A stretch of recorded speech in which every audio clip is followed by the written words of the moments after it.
আসসালামু আলাইকুম। আপনার ঘর কে কে আছে? কে কে আছে আপনার? স্বামী বা ছেলে সন্তান কেউ নাই? ছেলে সন্তান নাই, খালি মেয়ে তিনটে। বিয়ে দিচ্ছেন? ঈদের সামনে চিনি কিনছেন? আগে যে ঈদের উপহার হিসেবে আমরা সামাই, চিনি, তেল, মশলা যা লাগে পোলার চাল পর্যন্ত এখানে আছে, বুঝছেন? এটা দিচ্ছে, এই অর্থ বহন করছে রফিকুল আনোয়ার স্যার। রফিকুল আনোয়ার স্যারের জন্য আপনারা দোয়া করবেন, উনি যারা বেশি বেশি দিন দান করতে পারে ওনার পরিবারের জন্য দোয়া করবেন, ওনারা যেন মানে যারা দুনিয়া থেকে চলে গেছে তাদের আল্লাহ জান্নাতবাসী করে। আসসালামু আলাইকুম রহমতুল্লাহ। আজ যাচ্ছি এক অসহায় মায়ের বাড়িতে, যার স্বামীও নেই, নেই কোনো ছেলে সন্তান। দেখুন এই অসহায় মায়ের করুণ কাহিনী।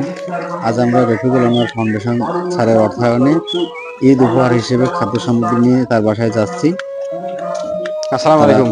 ভিডিওটি বেশি বেশি শেয়ার করবেন যাতে আমরা মানবিক কাজগুলো সবসময়। ভালো আছেন ভাই? ধন্যবাদ। এই আপনার ঘর কে কে আছে? এদিকে আসেন। কে কে আছে আপনার? স্বামী বা ছেলে সন্তান কেউ নাই?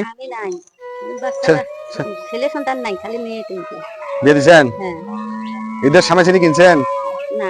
কিনে নিয়ে এলাও।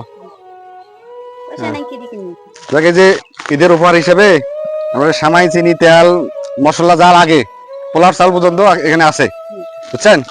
এটা দিচ্ছে, এই অর্থ বহন করছে রফিকুল আনোয়ার স্যার। রফিকুল আনোয়ার স্যারের জন্য আপনারা দোয়া করবেন, উনি যারা বেশি বেশি দিন দান করতে পারে ওনার পরিবারের জন্য দোয়া করবেন, ওনারা যেন মানে যারা দুনিয়া থেকে চলে গেছে তাদের আল্লাহ জান্নাতবাসী করে।